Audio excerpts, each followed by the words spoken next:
রাতটা ছিল 29 মার্চের। তো আমার বার্থডে ছিল আর আমি মিডনাইট সারপ্রাইজ পেয়ে গিয়েছিলাম আমার দিদির কাছ থেকে। যেহেতু 12টার সময় সবাই উইশ করছিল, আমি সজাগ ছিলাম আর আমার দিদি আমাকে খুব সুন্দর একটা সারপ্রাইজ দিয়ে নিল।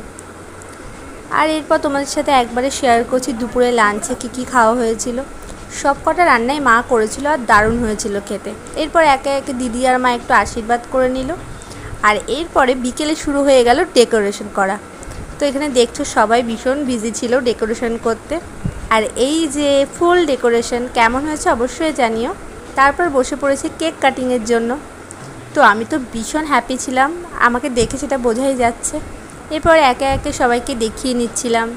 আমার একটা বুনু এসেছিল, এটাও আরেকটা বুনু, স্টুডেন্টরা সবাইকে দেখিয়ে নিলাম। আর এরপরে বাবা আর মাও আশীর্বাদ করে নিল। তো ভিডিওটা আজকে এই পর্যন্ত। তোমাদের কেমন লাগলো অবশ্যই জানিও। সবাইকে টাটা।